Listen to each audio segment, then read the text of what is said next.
ان اللہ یأمر بالعدل والإحسان وإیتاء ذی القربى وینہی عن الفحشاء والمنکر والبغی یعظکم لعلکم تذکرون۔ اللہ تعالیٰ حکم کرتا ہے عدل کا اور احسان کا، قریبی رشتہ داروں کو دینے کا، اور روکتا ہے اللہ تعالیٰ فحشاء سے، بری باتوں سے اور ظلم سے، نصیحت کرتا ہے تم کو تاکہ تم نصیحت حاصل کرو، اللہ کے وعدوں کو پورا کرو جب تم نے وعدہ کر لیا، اور قسموں کو نہ توڑو اس کے پکا کرنے کے بعد۔ تم اللہ تعالیٰ کو بناتے ہو اپنے اوپر ضامن، اللہ تعالیٰ جانتا ہے جو کچھ تم کر رہے ہو۔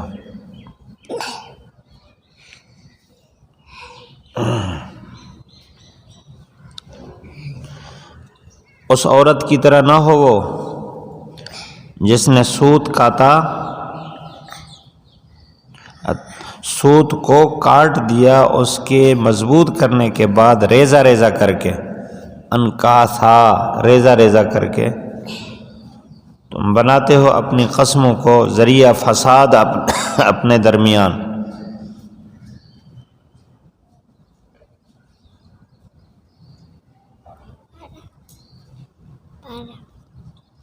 کون سا سپارے پڑھے ہیں نا وہاں پڑھے ہیں آپ دیکھ الماری میں پڑے ہوں گے یا اوپر پڑے ہوں گے، الماری کے اوپر۔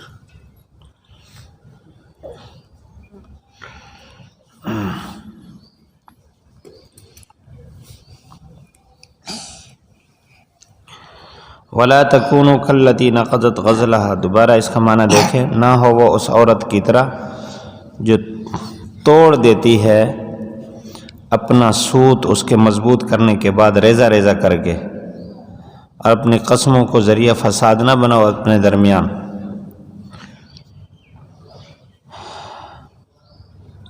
اس لیے کہ یہ لِأَن کے معنی میں ہے، اس لیے کہ تم ایک جماعت ہو زیادہ دوسری جماعت سے، اربا اس کا معنی اکثر، جو زیادہ ہے دوسری جماعت سے۔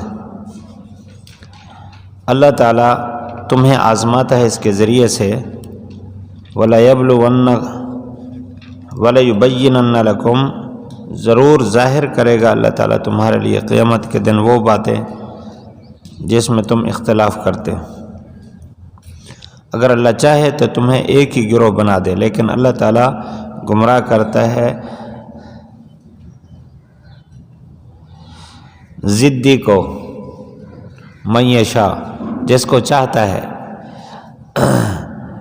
اور یہدی من یشاء، اور جس کو چاہتا ہے ہدایت دیتا ہے، مراد سے منیب ہے، اللہ کی طرف رجوع رکھنے والا۔ تم سے سوال کیا جائے گا اس چیز کے بارے میں جو تم کر رہے ہو۔ وَلَا تَتَّخِذُوا أَيْمَانَكُمْ، نہ بناؤ اپنی قسموں کو ذریعہ فساد، آپس میں پھسل جائے گا کسی اور کا قدم، فَتَضِلُّ قَدَمٌ بَعْدَ ثُبُوتِهَا، اس کے مضبوط ہونے کے بعد۔ چکھو تم سزا اس کی جو تم نے روکا تھا اللہ کے راستے سے، تمہارے لیے بڑا عذاب ہے۔ نہ خریدو اللہ کے عہد کے بدلے ثمن قلیل، سوائے اس کے نہیں اللہ کے پاس وہ بہتر ہے تمہارے لیے اگر تم جانو۔ جو کچھ تمہارے پاس ہے یہ ختم ہونے والا ہے، جو اللہ کے پاس ہے وہ باقی رہنے والا ہے۔ ضرور بدلہ دے گا ان لوگوں کو جنہوں نے صبر کیا، ان کے اجر کا اس سے زیادہ اچھا جو وہ کر رہے ہیں۔ جو بھی نیک عمل کرے، مرد ہو یا عورت، اس حال میں کہ وہ مومن ہو، ہم اس کو حیات طیبہ عطا کریں گے، پاکیزہ زندگی، اور اس کو بدلہ دیں گے اس کے اجر کا اس سے زیادہ اچھا جو وہ کام کر رہے ہیں۔ فَإِذَا قَرَأْتَ الْقُرْآنَ، جب آپ قرآن پڑھیں تو پھر اللہ کی پناہ میں آئیں شیطان مردود سے، بے شک وہ نہیں ہے اس کے لیے کوئی تسلط ان لوگوں پر جو ایمان لایا اور وہ اپنے رب پر ایمان لائے اور وہ اپنے رب پر بھروسہ کرتے ہیں، سوائے اس کے نہیں شیطان کا تسلط تو ان لوگوں پر ہے جو اس کو دوست بناتے ہیں اور وہ اللہ کے ساتھ شریک ٹھہراتے ہیں۔ ربط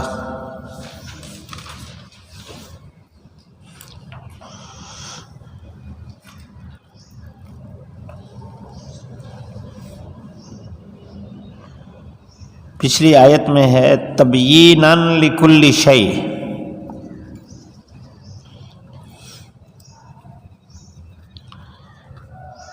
جس میں ضروریات دین کا ذکر تھا،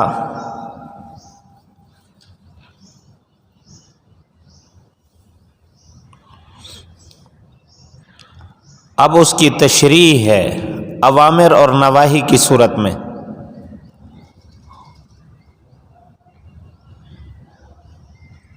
یہ تین کا لفظ اضافی لکھ لیں فائدے کے، 3 اوامر اور 3 نواہی کی صورت میں۔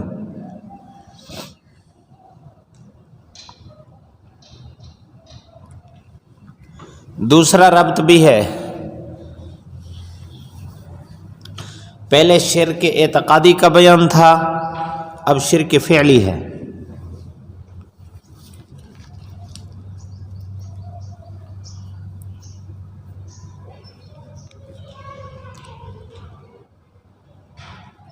موضوع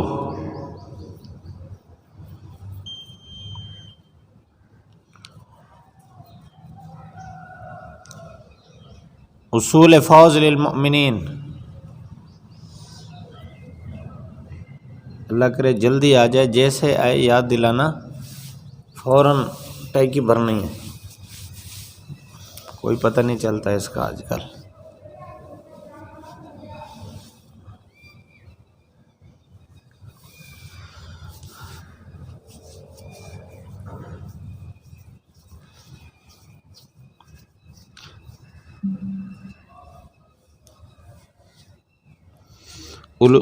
بے ثباتی دنیا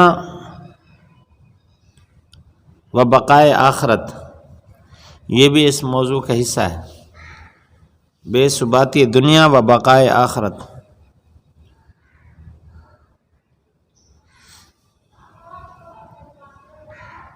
خلاصہ وسعت علم باری تعالی،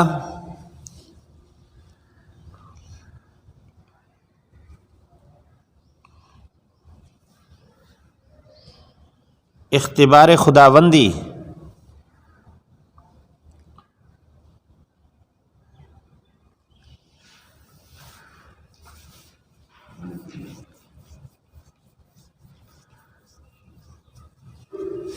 مجازات اعمال،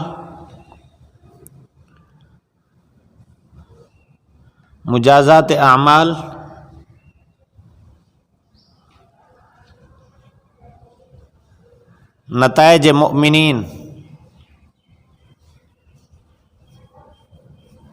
مل گیا۔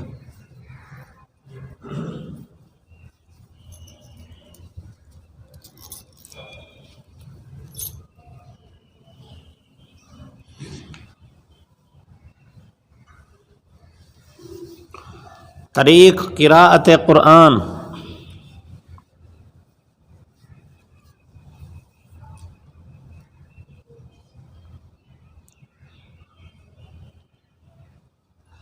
تسلط شیطان و حفاظت مؤمنین۔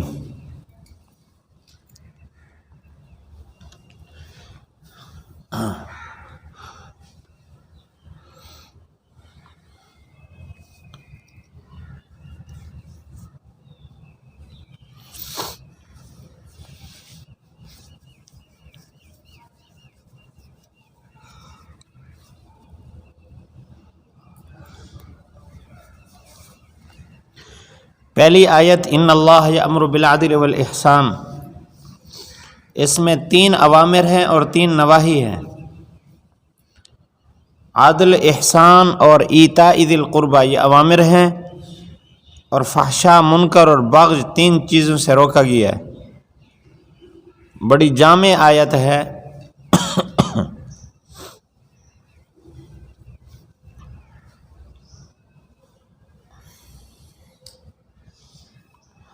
حضرت عثمان بن مظعون رضی اللہ تعالیٰ عنہ فرماتے ہیں کہ میں لوگوں کے کہنے پر دیکھا دیکھی مسلمان ہو گیا، لیکن میرا دل پوری طرح مطمئن نہیں تھا۔ ایک دفعہ میں آپ صلی اللہ علیہ وسلم کے پاس بیٹھا تھا کہ اچانک آپ پر وحی کے آثار طاری ہو گئے۔ آپ نے اپنے اوپر کپڑا ڈال لیا۔ تھوڑی کی دیر کے بعد آپ نے سر اٹھایا اور فرمایا اللہ تعالیٰ کی طرف سے وحی آئی ہے، اور آپ نے یہ آیت پڑھی۔ کہتے ہیں میں نے جب یہ کیفیت دیکھی اور پھر یہ آیت سنی، میرے دل میں ایمان راسخ ہو گیا۔ پھر اللہ کے نبی سے محبوب مجھے دنیا میں اور کوئی نہیں رہا۔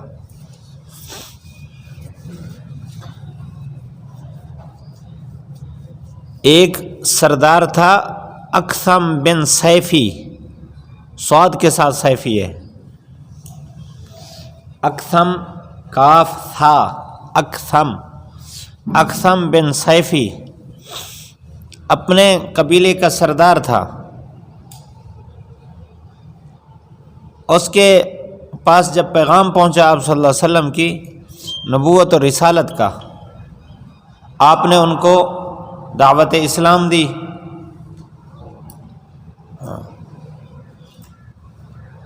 آپ نے ان کو دعوت اسلام دی، پیغام بھیجا۔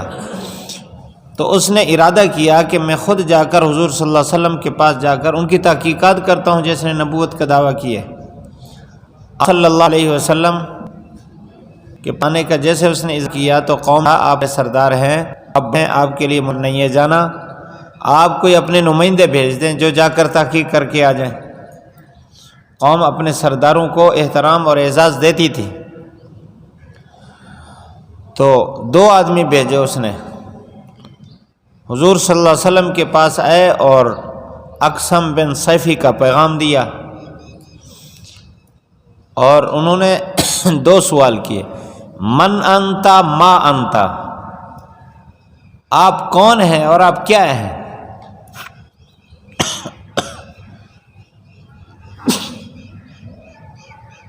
آپ نے پہلے سوال کا جواب دیا انا محمد بن عبد اللہ، کہ میں محمد بن عبداللہ ہوں۔ دوسرے سوال کا جواب دیا انا عبد اللہ و رسولہ، میں اللہ کا بندہ اور اس کا رسول ہوں۔ پھر آپ نے یہ آیت پڑھی ان اللہ یأمر بالعدل والاحسان، اور وہ پیغام لے کر گئے واپس۔ انہوں نے کہا کہ ہم نے ان سے 2 سوال کیے، آپ کون ہیں کیا ہیں؟ پہلے سوال کے جواب کی طرف انہوں نے خاص توجہ نہیں دی، مختصر جواب دیا کہ میں محمد بن عبداللہ ہوں، اور ہم نے باقی لوگوں سے ان کے نسب کے بارے میں تحقیق کی تو پتہ چلا کہ آپ عالی نسب رکھتے ہیں، لیکن آپ نے توجہ نہیں دی ادھر۔ جب ہم نے دوسرا سوال کیا با انتا، تو اس کا تفصیلی جواب دیا کہ میں اللہ کا بندہ ہوں اور اس کی طرف سے پیغام لے کر آیا ہوں، اور پیغام بھی سنایا کیا پیغام لے کر آیا۔ اس نے جب یہ آیت سنی اس نے کہا کہ لگتا ہے وہ پاکیزہ آدمی ہے، مکارم اخلاق کا حکم دیتے ہیں، لوگوں کو بری عادات سے بچاتے ہیں، یہ کوئی سچے اور پاک صاف اور صفات والے آدمی ہیں، لہذا ان پر ایمان لانا چاہیے۔ وہ سارا قبیلہ ایمان لے آیا۔ مفسرین نے یہ 2 واقعات ذکر کیے ہیں تفسیر ابن کثیر میں۔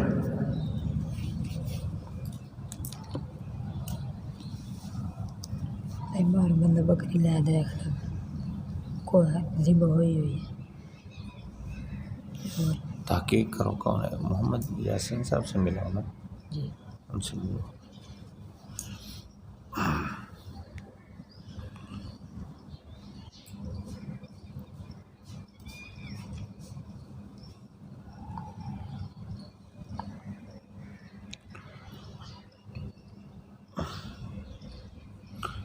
وما اہل بہ لغیر اللہ بھی پڑھ رہے ہیں اور اوپر مصیبتیں بھی یاد آج بھی آ رہا ہے۔ وَأَوْفُوا بِعَهْدِ اللَّهِ، اللہ کے عہد کو پورا کرو جب تم عہد کرو۔ وَلَا تَنْقُضُوا الْأَيْمَانَ، ہم نے بھی اس آیت کی تفسیر شروع کی ہوئی ہے جمعہ میں، اللہ نے کبھی پوری کرا دی تو اس سال شوال سے ان اللہ یأمر بالعدل، عادل کی تفسیر شروع کی ہے۔ وہ ہمارے سامنے اس کے ماتحت عنوانات آئے ہیں، موضوعات آئے ہیں، اس کا اجمالی تذکرہ کرتے رہے۔ اب احسان پر پہنچے ہوئے، احسان پر ایک دفعہ بات ہو چکی، ایک دفعہ ہوئی۔ لفظ احسان کا تعارف، آگے اس کی مزید تفصیل رہتی ہے کہ احسان کا اطلاق کس پر ہوتا ہے اور احسان ہے کیا۔ اللہ تعالیٰ نے زندگی رکھی تو انشاءاللہ اگلے سال پھر تقریباً کوئی 50 کے قریب ان اللہ یأمر بالعدل، اس عدل پر اللہ تعالیٰ کی توفیق سے اس کی وضاحت ہوئی 50 کے قریب جمعوں کے بیانات میں۔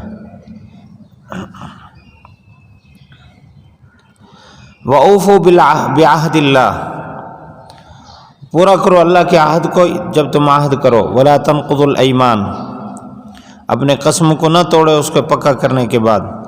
وَقَدْ جَعَلْتُمُ اللَّهَ عَلَيْكُمْ كَفِيلًا، تم اللہ تعالیٰ کی قسمیں اٹھا کر اللہ کو ضامن بناتے ہو۔ وَلَا تَكُونُوا كَالَّتِي نَقَضَتْ غَزْلَهَا، یہ مثال دی ہے بہت شاندار۔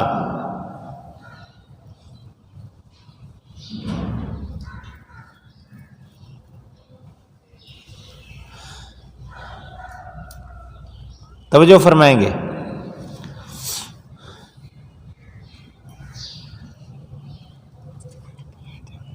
پہلے زمانے میں عام طور پر عورتیں یہ چرخہ کاتا کرتی تھیں، سوت کاٹتی تھیں، اس میں چرخہ چلاتی تھیں، سوت کاٹتی تھیں، اس لیے عورت کی مثال دی ہے۔ یعنی معاشرے میں یہ کام عورت کا ہوا کرتا تھا، جیسے چٹائیاں بنانا اور اسی طرح چھابیاں بنانا، یہ بعض ایسے کام ہیں جو عورتوں کے ساتھ خاص ہیں، عورتیں کرتی ہیں۔ تو یہ چرخہ چلانا بھی عورت کا فعل ہے، یعنی معاشرے میں اس کے ساتھ خاص تھا۔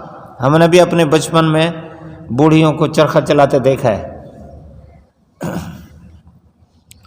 تو وہ سوت کاٹتی ہیں، سوت، اس کا مطلب کپاس کے دھاگے بناتی ہیں، یا بھیڑ کی جو بال اون ہوتی ہے اسے چلا کرنا، اس کے دھاگے بناتی ہیں، پھر انہی دھاگوں سے یہ چادریں سردیوں کی اور اسی طرح دوسرے کمبل وغیرہ بناتے تھے، ہاتھ کے بنے ہوئے بڑے موٹے تازے۔ تو فرمایا کہ ایک عورت سوت کو جمع کرتی ہے، اون کو یا کپاس کو جمع کر کے اس کو مضبوط کرتی ہے، مضبوط جب ہو جاتا ہے شام کے وقت پھر اس کو توڑ دیتی ہے اور ذرہ ذرہ الگ الگ کر دیتی ہے۔ تو اس کو کتنا بد عقل بد فہم سمجھا جائے گا۔ فرمایا اس طرح اللہ تعالیٰ کی توفیق سے اللہ تعالیٰ نے پوری انسانیت کو ایک امت بنایا تھا۔ حضرت آدم علیہ السلام سے لے کر نوح علیہ السلام تک ایک امت تھے، ایک ہی سوچ فکر عقیدہ اور نظریہ ایک ہی تھا، لیکن بعد میں لوگوں نے خود ہی اپنی اس محنت کو، اپنی اس نعمت کو یوں توڑ دیا کہ فرقہ فرقہ ہو گئے، تفرقہ ہو گئے، تو ساری محنت جو ہے انبیاء علیہ السلام کی وہ ساری ضائع کر بیٹھے۔ ہر نبی نے آ کر قوم کو ایک کرنے کی کوشش کی، لیکن قوم نے آگے فرقے بنائے، افراتفری مچائی۔ تو جس طرح وہ اون آپس میں مل کر ایک مضبوط دھاگا بن جاتا ہے اور وہ کام آتا ہے، لیکن اگر اس کو ریزہ ریزہ کر دیا جائے تو وہ بے فائدہ ہے، کسی کام کا نہیں ہے، اس کی حیثیت ہی قیمت ہی ختم ہو جاتی ہے۔ اسی طرح انسانوں کی اور امت کی قیمت ہی ختم ہو جاتی ہے جب یہ تفرقہ بازی اختیار کر دے۔ اس مثال کا یہ مقصد ہے، نہ ہو وہ اس عورت کی طرح جس نے سود کو توڑ دیا، اس کے قوی کرنے کے بعد ریزہ ریزہ کر کے تم آپس میں فساد ڈالنے کے لیے قسمیں اٹھاتے ہو، اس لیے کہ تکون امتن، ایک جماعت تھی دوسری جماعت سے ذرا زیادہ، یعنی یہ جو جماعتیں بناتے ہو، یہ جماعت مراتب حاصل کرنے کے لیے الگ الگ جماعتیں، اس کے ذریعے اللہ آزماتا ہے۔ قیامت کے دن اللہ تعالیٰ فیصلہ کرے گا کون حق پر تھا، یہ اختلاف کرنے والے، الگ الگ جماعتیں بنانے والے یہ کون تھے۔ وَلَوْ شَاءَ اللَّهُ لَجَعَلَكُمْ أُمَّةً وَاحِدَةً، اگر اللہ چاہے تم سب کو پھر ایک بنا سکتا ہے، اللہ تعالیٰ تو قادر ہے تکوینی طور پر زبردستی مزاج بنا کر یوں ایک ہی بنا دے، لیکن اللہ تعالیٰ نے دنیا کو دار الامتحان بنایا ہے، اللہ تعالیٰ آزماتا رہتا ہے، جو ضدی ہو اللہ اس کو ہدایت نہیں دیتا، اور جو منیب ہو اللہ کی طرف رجوع رکھنے والا ہو اللہ تعالیٰ اس کو صحیح راستہ بتا دیتا ہے۔ وَلَا تَتَّخِذُوا أَيْمَانَكُمْ دَخْلًا بَيْنَكُمْ، فرمایا اپنی قسموں کو ذریعہ فساد نہ بناؤ، قدم مضبوطی کے بعد پھسل جائے گا کسی اور کا قدم جمنے کے بعد۔ توجہ فرمائیں گے، یہ علماء کو خطاب ہے،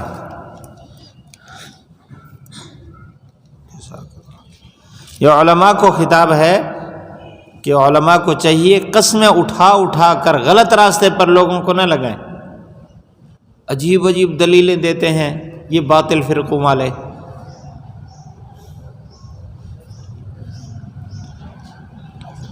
ایک مولوی صاحب کہہ رہا تھا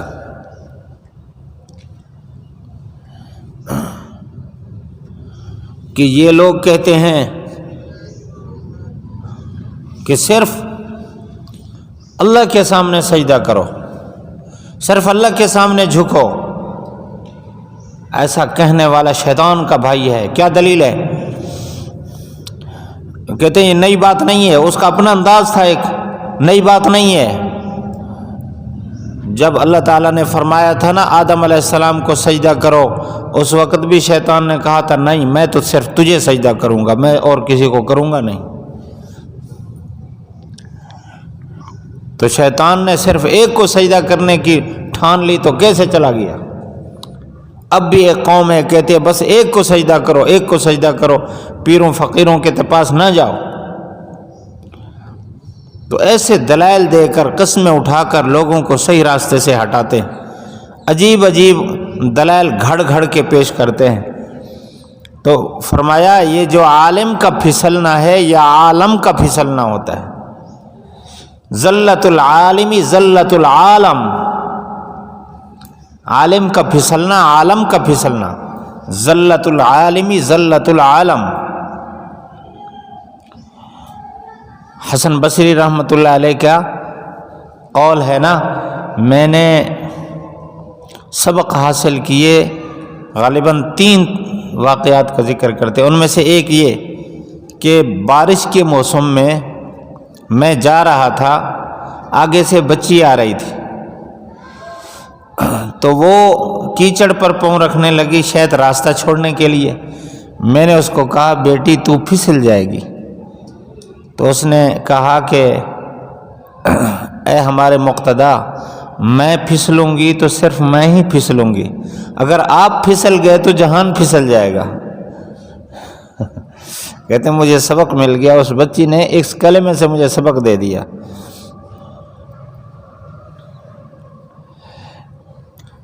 امام احمد بن حنبل رحمۃ اللہ علیہ جب قرآن کا مسئلہ چلا تو نہیں پھسلے، مار کھا لی سب کچھ کیا، نہیں پھسلے، تو امت انہی کے ثابت قدمی کی برکت سے آج وہ باطل نظریہ ختم ہو گیا، اگر وہ بھی پھسل جاتے تو باقی تو پھسل گئے تھے۔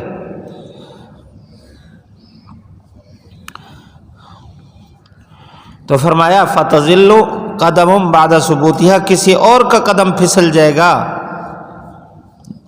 قدم جمنے کے بعد۔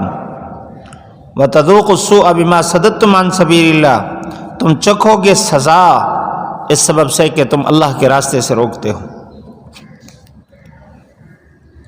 وَلَا تَشْتَرُوا بِعَهْدِ اللَّهِ ثَمَنًا قَلِيلًا، فرمایا کہ اللہ تعالیٰ کے عہد کو نہ بیچو ثمن قلیل کے بدلے۔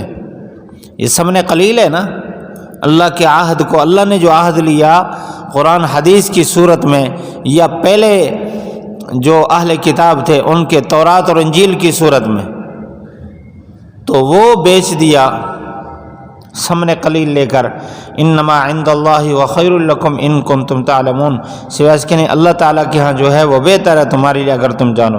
ما عندکم ینفد وما عند اللہ باق، جو کچھ تمہارے پاس ہے تم باطل لوگوں کی مان کر جتنا مرضی ڈگریاں لے لو، جتنا مرضی محلات کے مالک بن جاؤ اور مشیر بن جاؤ، بڑے بڑے عہدے لے کر، ثمن قلیل ہے یہ بھی، کیونکہ یہ ختم ہو جانے والا ہے۔ اور اگر غربت میں بھی زندگی گزر جائے، کھانے پینے کے لیے بھی کچھ نہ ہو، لیکن راستہ صحیح اختیار کیا، اس کے بدلے میں جو اللہ کی طرف سے ملے گا وہ ختم ہونے والا نہیں ہے۔ وَلَنَجْزِيَنَّ الَّذِينَ صَبَرُوا أَجْرَهُمْ بِأَحْسَنِ مَا كَانُوا يَعْمَلُونَ، حالات بڑے آتے ہیں لیکن جو مستقل مزاجی کے ساتھ چلتا رہا ہم اس کو اجر عظیم عطا کریں گے۔ آگے اللہ تعالیٰ نے دنیاوی بشارت بھی دی ہے، فرمایا اللہ کا قانون ہے، مرد ہو یا عورت ہو، جو بھی ایمان کے ساتھ اعمال صالحہ کرے گا فَلَنُحْيِيَنَّهُ حَيَاةً طَيِّبَةً، اس کو ہم مزیدار زندگی دیں گے، حیات طیبہ دنیا میں۔ ہم تو مزیدار زندگی سمجھتے ہیں نا، مزیدار زندگی یہ ہے کہ کوٹھی ہو، اے سی لگے ہوئے ہوں، نئی نئی گاڑیاں کھڑی ہوں اور بینک بیلنس خوب ہو، نوکر ہوں، خادم ہوں، جب مرضی کھانا منگا لیا، جب مرضی سو گئے، جب مرضی، کوئی محنت، کوئی خدمت، کوئی پریشان۔ یہ باعث سکون چیزیں نہیں ہیں۔ حیات طیبہ اللہ کی طرف سے عطا کردہ ایک نعمت ہے جو دلوں میں اترتی ہے، اور اس کا تعلق ان اسباب میں سے کسی چیز کے ساتھ بھی نہیں ہے۔ ان سے جا کر پوچھیں جن کے پاس یہ ساری نعمتیں ہیں لیکن ایمان اور اعمال صالحہ والی نعمت نہیں ہے، وہ کتنا تنگ زندگی گزار رہے ہیں۔ جاٹ آدمی اور مزدور آدمی سارا دن مزدوری کر کر کے تھک ہار کر جب گھر جاتا ہے نا، ایسے سری ٹیکتا ہے تو اس کو نیند آ جاتی ہے، ساری رات خراٹے لے کے سوتا ہے اور صبح تازہ دم ہو کر پھر چلا گیا۔ اور جو اتنے سارے اسباب رکھنے والے لوگ ہیں، دن کو قوم نہیں سونے دیتی، رات کو پھر وہ قوم کی پریشانیاں نہیں سونے دیتی، کئی گولیاں کھاتے ہیں، ٹیکے لگاتے ہیں، بسا اوقات وہ بھی کام کرنا چھوڑ دیتے ہیں۔ نہ یہ زندگی ان کی نہ مردوں والی زندگی نہ زندوں والی زندگی ہوتی ہے۔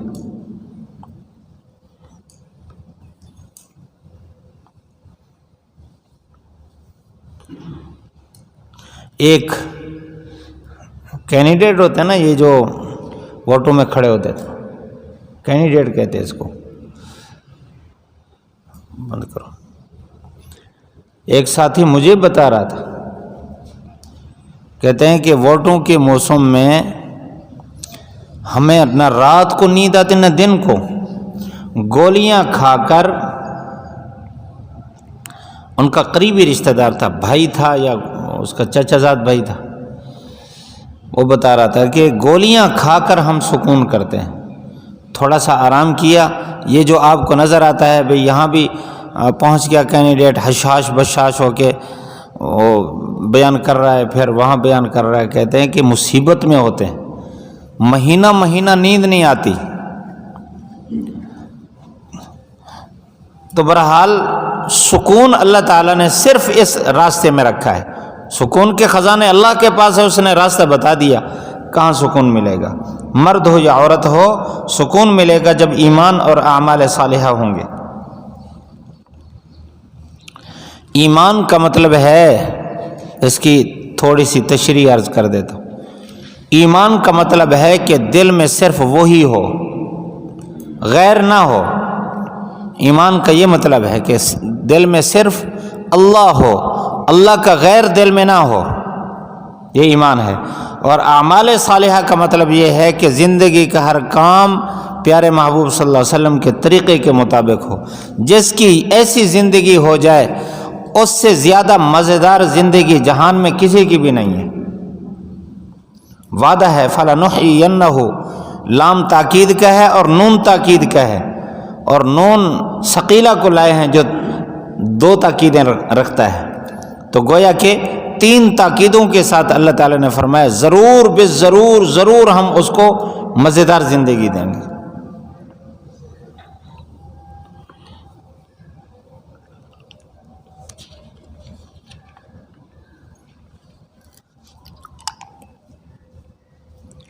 یہ تو دنیا میں ہے، اور آخرت میں اللہ تعالیٰ جو کچھ اس نے کیا اس سے بہت اچھا اللہ تعالیٰ بدلہ دے گا. آگے آداب تلاوت ہے. فرمایا جب قرآن مجید تلاوت کریں فاستعذ باللہ من الشیطان الرجیم، اعوذ باللہ من الشیطان الرجیم پڑھیں.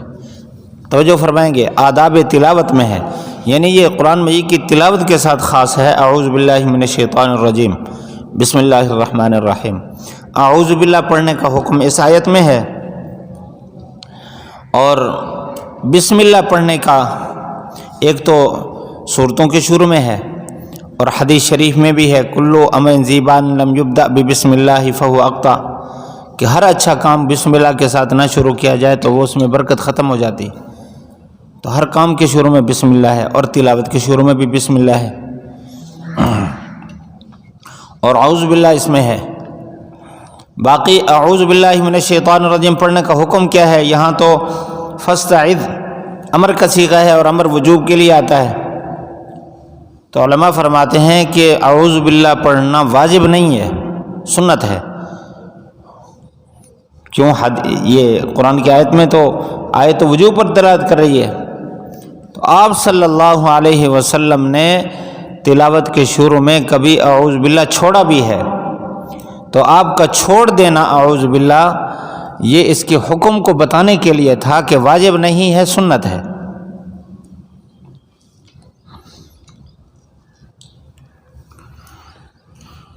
اللہ اکبر.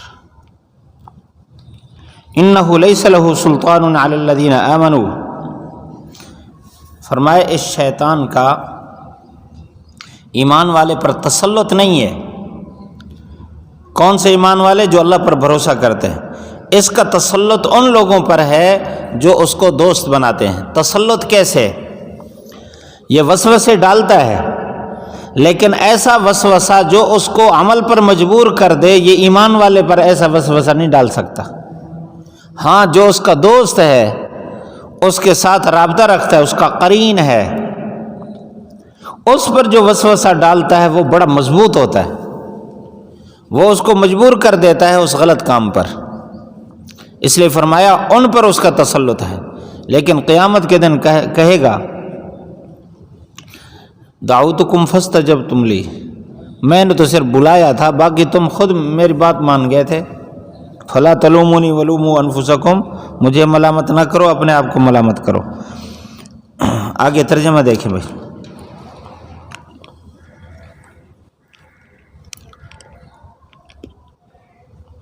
اچھا، والذین ہم بھی مشرکون، پچھلی آیت کے آخر میں آیا کہ یہی لوگ ہیں کہ اس کے ساتھ مشرک ہیں. بھی ہی ضمیر کے مرجع میں دو احتمال ہے.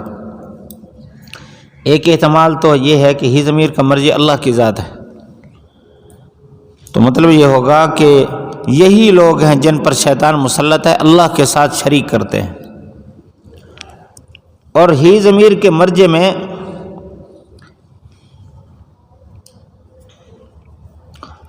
ایک یہ احتمال بھی ہے کہ ہی ضمیر کا مرجع اغواء الشیطان ہو، اس وقت پھر یہ با سبب یہ ہوگا، یعنی شیطان کی طرف یہ لوٹ رہی ہو، تو ایسی صورت میں با سبب یہ ہوگا. پھر مطلب یہ ہوگا کہ یہی لوگ ہیں اس شیطان کے اغوا کے سبب شرک کرتے ہیں. وَإِذَا بَدَّلْنَا آیا، جب ہم تبدیل کرتے ہیں ایک آیت کو دوسری آیت کی جگہ، اس حال میں کہ اللہ تعالیٰ زیادہ جانتا ہے جس کو نازل کرتا ہے. کہتے ہیں سوائے اس کے نہیں، آپ تو گھڑنے والے ہیں، بلکہ ان میں سے اکثر جانتے نہیں ہیں. فرما دیجئے اس کو نازل کیا ہے روح القدس نے تیرے رب کی طرف سے حکمت کے موافق۔ بالحق کا یہاں معنی کریں گے حکمت کے موافق، تاکہ ایمان والوں کو اللہ تعالیٰ ثابت قدم رکھے۔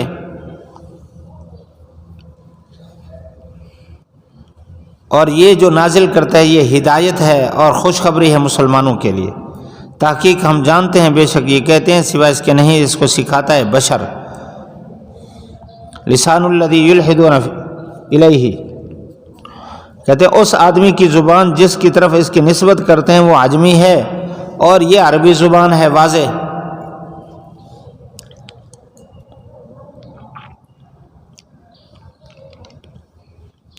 بے شک وہ لوگ جو نہیں ایمان رکھتے اللہ کی آیات پر، اللہ ان کو ہدایت نہیں دیتا، ان کے لیے دردناک عذاب ہے۔ سوائے اس کے نہیں جھوٹ کرتے ہیں وہ لوگ جو اللہ کی آیت پر ایمان نہیں رکھتے اور وہ جھوٹے، یہی لوگ جھوٹے ہیں۔ من کفر باللہ، جو اللہ تعالیٰ کا انکار کرے ایمان کے بعد، مگر یہ کہ اس کو مجبور کیا گیا ہو اس حال میں کہ اس کا دل مطمئن ہو ایمان پر، لیکن جس نے دل کھول کر کفر کیا اس پر غضب ہے اللہ کی طرف سے، ان کے لیے بڑا عذاب ہے۔ یہ اس لیے کہ انہوں نے پسند کیا دنیا کی زندگی کو، یا ترجیح دی، اس کا معنی کریں گے دنیا کی زندگی کو آخرت پر۔ اللہ تعالیٰ نہیں ہدایت دیتا کافر قوم کو۔ اولئک الذین، یہ وہ لوگ ہیں اللہ تعالیٰ نے ان کے دلوں پر مہر لگا دی، ان کے کان، ان کی آنکھوں پر مہر لگا دی، یہی لوگ غافل ہیں۔ یقیناً بے شک یہ لوگ آخرت میں ہی، جو انہم فی الآخرۃ ہم الخاسرون، آخرت میں یہ لوگ خسارے میں ہوں گے۔ بے شک تیرا رب ان لوگوں کے لیے جنہوں نے ہجرت کی بعد اس کے کہ آزمائے گئے، پھر جہاد کیا، وصبروا، اور صبر کیا، بے شک تیرا رب اس کے بعد بخشنے والا، رحم کرنے والا ہے۔ ربط،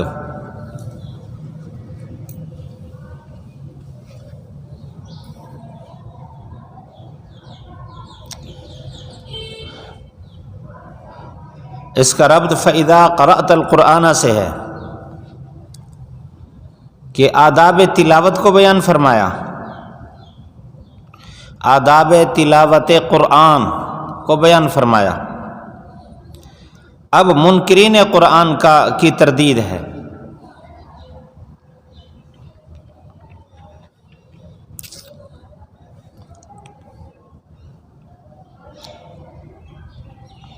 ایک دوسرا ربط بھی ہے، پہلے مؤمنین صالحین کے نتائج تھے،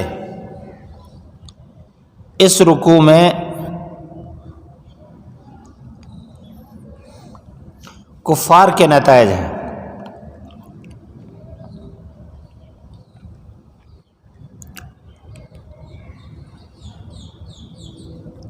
موضوع صداقت قرآن،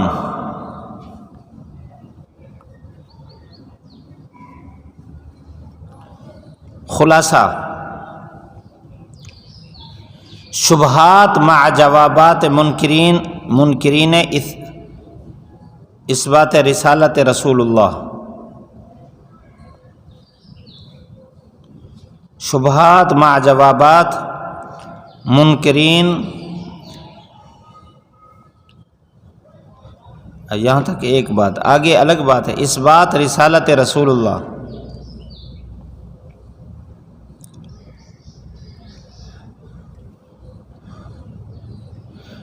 تدریجاً انزال قرآن کی حکمت،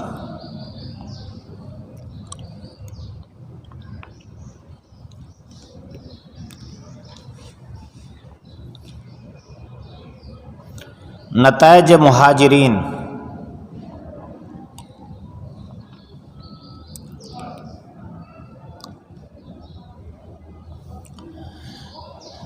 توجہ فرمائیں گے تفسیر۔ فرمایا جب ہم ایک آیت کی جگہ دوسری آیت بدل دیتے ہیں تو اس میں حکمتیں ہوتی ہیں۔ اللہ تعالیٰ نے قرآن مجید کے احکام کو تدریجاً اتارا ہے اور قوم کی حالت کے مطابق اتارا ہے، اس لیے کہ یہ پوری دنیا بیماریوں میں مبتلا تھی اور بیماری کے آخری درجے پر پہنچی ہوئی تھی، شرک، جہالت آخری درجے پر۔ اللہ تعالیٰ نے ان کا علاج فرمایا۔ اس آیت میں اللہ تعالیٰ نے نسخ آیات کی حکمت کو بیان فرمایا۔ یہ پہلے گزر چکا، نسخ آیات کی کئی صورتیں ہیں کہ اس کے الفاظ بھی منسوخ ہوں اور حکم بھی منسوخ ہو، دوسرا الفاظ موجود ہوں حکم منسوخ ہو، یا الفاظ منسوخ ہوں حکم باقی ہو۔ دونوں طرح یہ تین صورتیں ہیں، ہو سکتا ہے۔ تو کبھی ایک آیت کا حکم منسوخ ہو جاتا، لفظ بھی منسوخ ہو جاتے، جس طرح سورۃ احزاب کے بارے میں آیا ہے کہ یہ بقرہ کے برابر تھی، الفاظ بھی اور احکام بھی سارے اس کے منسوخ ہو گئے۔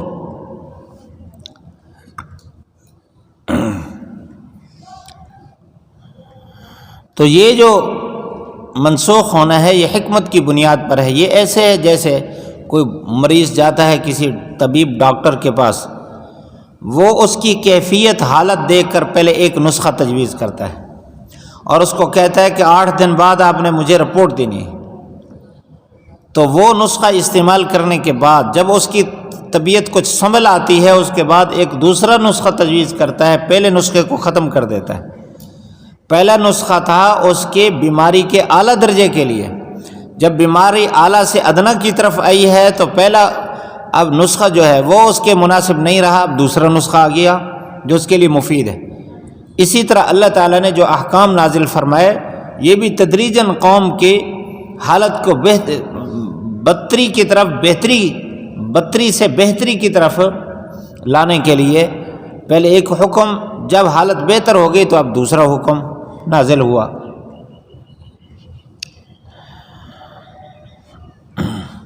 تو فرمایا اس کو گھڑ نہیں لیا گیا، یہ تو آزمائش ہے تمہارے لیے۔ ایک حکم آتا ہے، اس کے بعد جب دوسرا حکم آتا ہے پہلے ختم ہو جاتا ہے، تو تمہیں یقین ہے یا نہیں ہے؟ اللہ تعالیٰ کی ذات پر یقین ہوگا تو اب اس تبدیلی میں تمہارے اوپر کوئی اثر نہیں ہوگا۔ اگر کمزور ایمان ہے تو اس صورت میں فوراً ہل جائے گا ایمان۔ تو فرمایا اس کو تو روح القدس نے نازل کیا تیرے رب کی طرف سے بالحق کی حکمت کے موافق، تاکہ ایمان والوں کا دل اللہ مضبوط کر دے، اور یہ ہدایت اور خوشخبری ایمان والوں کے لیے۔ الزام لگاتے تھے، شبہ ان کو تھا، یہ حضور صلی اللہ علیہ وسلم کے پاس آ کر بیٹھتا تھا کبھی کبھی ایک لوہار، اور آپ صلی اللہ علیہ وسلم بھی اس کے پاس جا کر بیٹھتے تھے۔ یہ روم کا رہنے والا تھا، اس کا نام تھا بلعام، انصاری رومی، نصرانی، بلعام نصرانی رومی، یہ عیسائی تھا، روم کا رہنے والا تھا، مدینہ منورہ میں کام کرتا تھا۔ آپ صلی اللہ علیہ وسلم اس کے پاس جا کر بیٹھتے تھے، وہ بھی آپ کے پاس بیٹھتا تھا۔ تو انہوں نے کہنا شروع کر دیا کہ یہ جو کلام لاتا ہے یہی عجم، یہ جو لوہار ہے یہی سکھاتا ہے قرآن مجید۔ اللہ تعالیٰ نے فرمایا کچھ اپنی عقل کو تو استعمال کرو، قرآن فصیح عربی ہے اور لوہار عجمی ہے، اس کو تو سیدھی عربی نہیں آتی، وہ تو عجمی ہے، وہ اس کی زبان ہی نہیں ہے۔ تو وہ اگر کلام لے آتا کوئی فصیح بلیغ تو اپنے مادری زبان سے لے آتا۔ جس آدمی کی مادری زبان اور ہو وہ دوسری جگہ اگر بیٹھا ہے تو ضرور اس کے الفاظ میں کمزوری ہوگی۔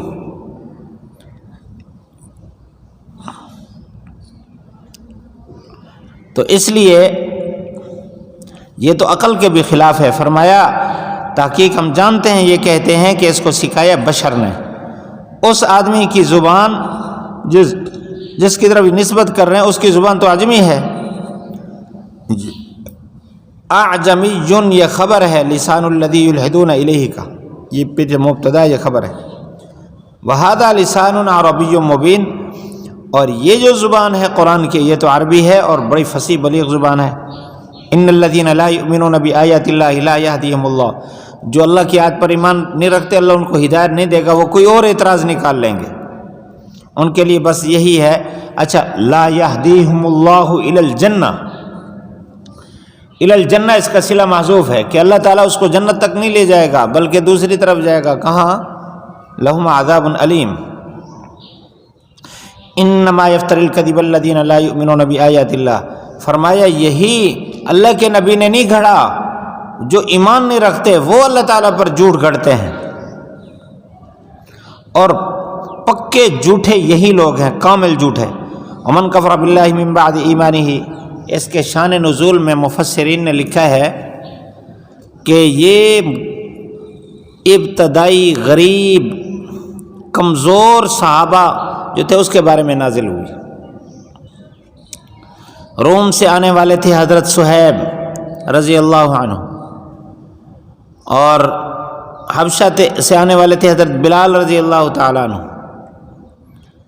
اسی طرح حضرت عمار کے والد یاسر اور سمیہ والدین اور حضرت عمار، یہ غریب تھے، نادار تھے، ان کا مکہ میں ٹھکانہ نہیں تھا مستقل اپنا، کمزور تھے، اور آپ صلی اللہ علیہ وسلم پر ابتداء ایمان لانے والے ہیں، آپ کے پاس ٹھہرتے تھے، اللہ تعالیٰ کے ہاں بہت محبوب تھے، اس لیے اللہ تعالیٰ نے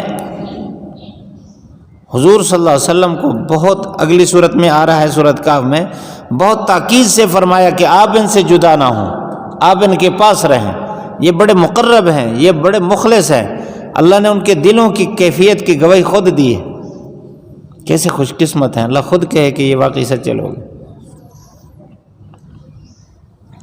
تو ایک دفعہ ان کو کفار نے گرفتار کر لیا، ان سب کو،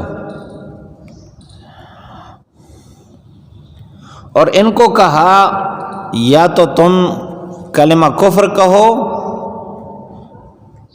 یا ہم آپ کو قتل کر دیتے۔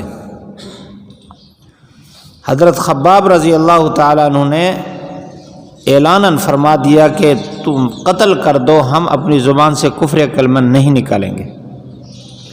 حضرت یاسر رضی اللہ تعالیٰ نے یہی بھی فرمایا، حضرت سمیہ رضی اللہ عنہ نے بھی یہی فرمایا۔ البتہ حضرت یاسر اور سمیہ کے بیٹے حضرت عمار ابھی کچے تھے عمر کے اعتبار سے، ایمان کے تو پکے تھے لیکن عمر میں، سوچ میں، فکر میں کچے تھے،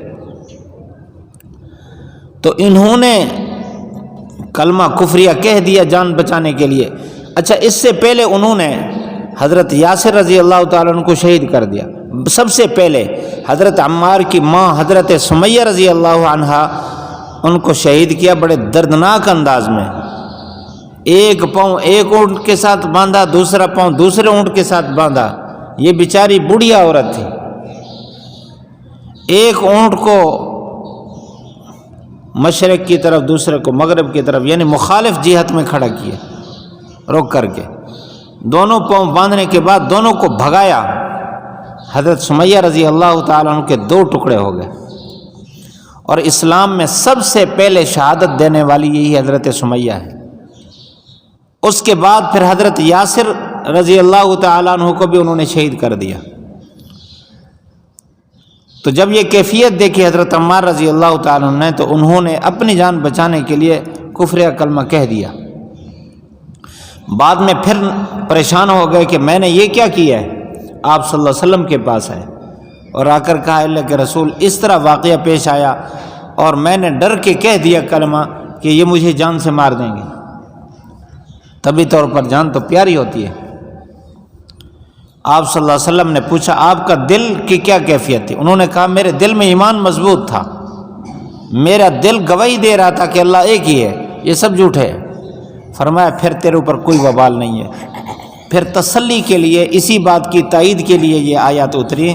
فرمایا من کفر باللہ من بعد ایمانہ، جس آدمی نے کفر کیا اللہ پر ایمان کے بعد، الا من اکرہ وقلبہ، مگر یہ کہ اس کو مجبور کیا گیا اور اس کا دل مطمئن ہے ایمان پر،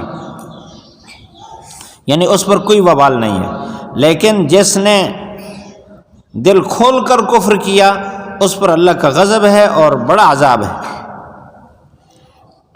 یہ جو اکراہ ہے، اکراہ کی دو قسم. اکراہ کہتے ہیں قول و فعل میں ایسا مجبور ہو جائے آدمی کہ اس کا دل اس کی مخالفت کر رہا ہو. جو کچھ کہہ رہا ہے قول اور فعل پر کسی کو مجبور کیا جائے لیکن دل اس کا حقیقت پر راضی ہو، اس کو کہتے ہیں اکراہ. اکراہ کی پھر دو قسمیں ہیں، ایک اکراہ ملجی اور ایک اکراہ غیر ملجی.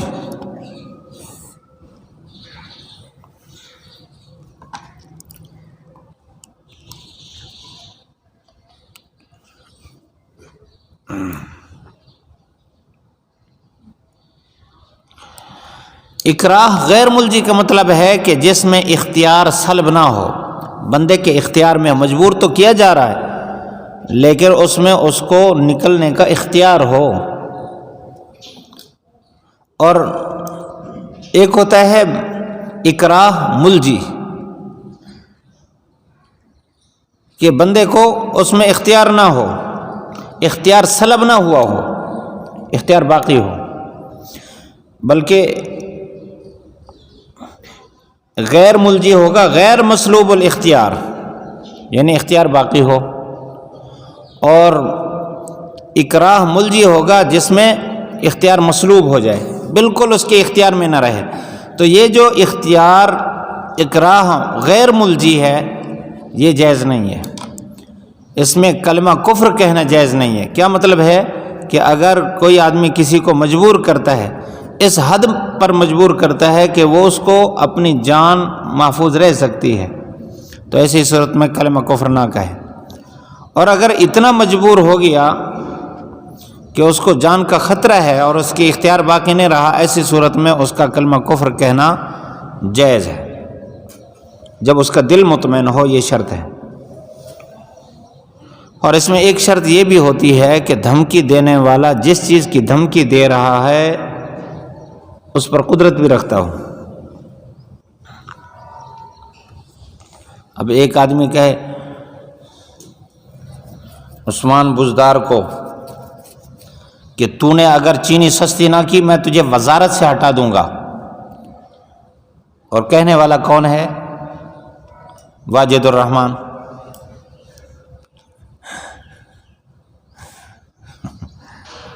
تو یہ قدرت رکھتا ہے اس مجبوری اس اکراہ پر؟ نہیں. تو جس چیز کی دھمکی دے رہا ہے اس پر قدرت بھی رکھتا ہوں. تو بہرحال یہ اہم مسئلہ تھا، اس کو عرض کر دیا.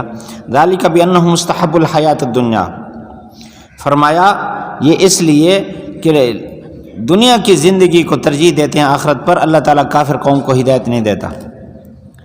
جو ایسے لوگ ہیں اللہ تعالیٰ ان کے دلوں پر، ان کے کانوں پر، آنکھوں پر مہر لگا دیتے ہیں. یہ سننے دیکھنے کے باوجود ان کو حقیقت سمجھ نہیں آتی. یقیناً یہ لوگ آخرت میں خسارے میں ہوں گے. اور پھر صحابہ جو ہجرت کرنے والے تھے ان کی صفات بیان فرمائی. جو ہجرت کرنے والے ہیں آزمائش کے بعد پھر انہوں نے جہاد کیا اور وصبروا، اور مستقل مزاج رہے، ہٹے نہیں.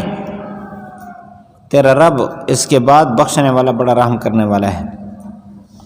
ترجمہ دیکھیں، یوم تأتی، جس دن ہر نفس آئے گا کہ جھگڑا کر رہا ہوگا اپنی ذات کے بارے میں، اپنی ذات سے، اور پورا پورا دیا جائے گا ہر نفس کو اس چیز کا بدلہ جو اس نے عمل کیا، اور ان پر ظلم نہیں کیا جائے گا.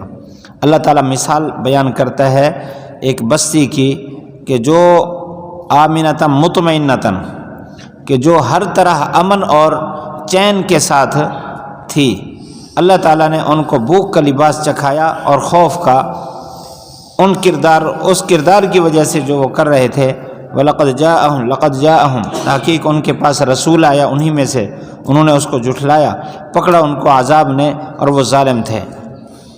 فَكُلُوا، کھاؤ جو اللہ نے تمہیں رزق دیا حلال طریقے سے، پاکیزہ طریقے سے. شکر کرو اللہ تعالیٰ کی نعمتوں کا اگر تم اس کی عبادت کرتے ہو. سوائے اس کے نہیں تم پر اللہ تعالیٰ نے حرام کیا مردار، خون، خنزیر کا گوشت، اور جس کو اللہ کے غیر کے نام پر، جس پر اللہ کا غیر کا نام پکارا گیا ہو. فمن استر، اور جو مجبور کیا جائے بشرطے کہ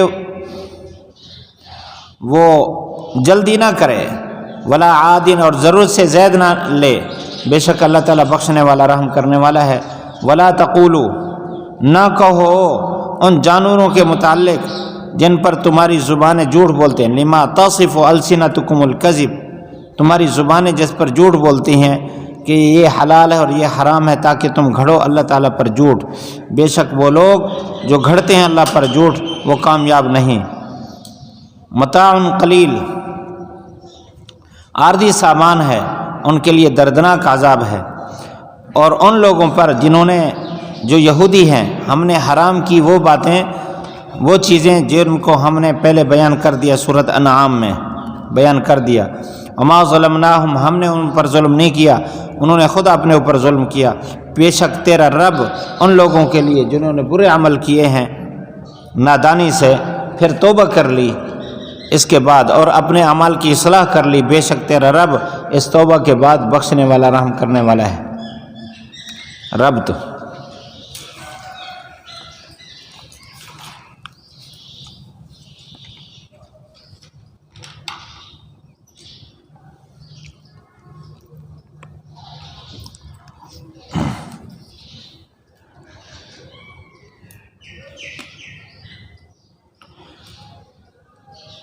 پہلے شکایات اور نتائج منکرین قرآن کا ذکر تھا،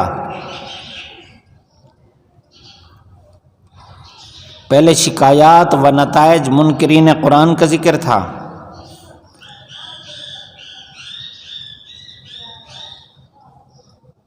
اب منکرین رسالت کے شبہات اور نتائج کا ذکر ہے۔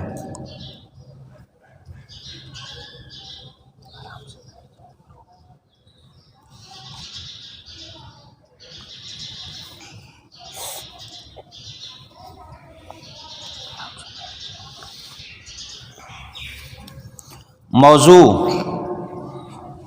مجازات اعمال، خلاصہ اثبات رسالت رسول اللہ، اصول فوز للمؤمنین، بے ثباتی دنیا و بقائے آخرت۔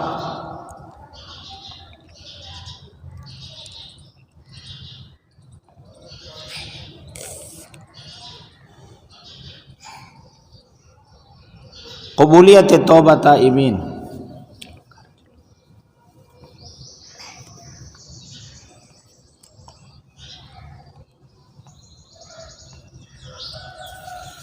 تفسیر دیکھیں۔ قیامت کے دن ہر نفس اپنی ذات کے بارے میں جھگڑے گا۔ یہ جھگڑنا کئی صورتوں میں ہوگا، بعض تو اپنی ذات سے جھگڑیں گے جب ان کی ہاتھ، پاؤں اور زبان ان کے خلاف گواہی دیں گے، تو کہیں گے تمہارے لیے تو یہ سارا کام ہم نے کیا تھا، آج ہماری مخالفت کرتے ہو۔ یا یہ ہے کہ انکار کر دیں گے، اللہ تعالیٰ سے جھگڑیں گے، یا آپس میں جھگڑیں گے، شیاطین اور سردار اور ان کے متبوعین۔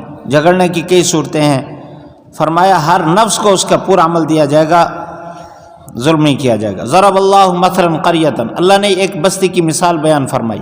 اس بستی سے مراد مفسرین فرماتے ہیں مکہ کی بستی ہے، قریۃ سے مکہ مراد ہے۔ واقعہ یوں ہوا، آپ صلی اللہ علیہ وسلم ہجرت کر کے جب مدینہ منورہ تشریف لے آئے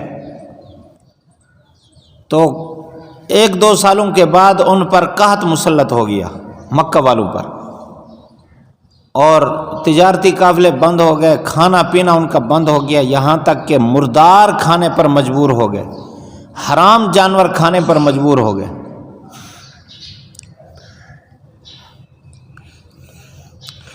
تو آپ صلی اللہ علیہ وسلم کے پاس انہوں نے پیغام بھیجا کہ قصور ہمارے مردوں کا ہے، عورتوں اور بچوں کا تو کوئی قصور نہیں ہے، آپ مہربانی کریں، اپنی قوم، اپنے قبیلے، اپنے شہر والوں کی مدد کریں۔ آپ صلی اللہ علیہ وسلم نے مدینہ منورہ سے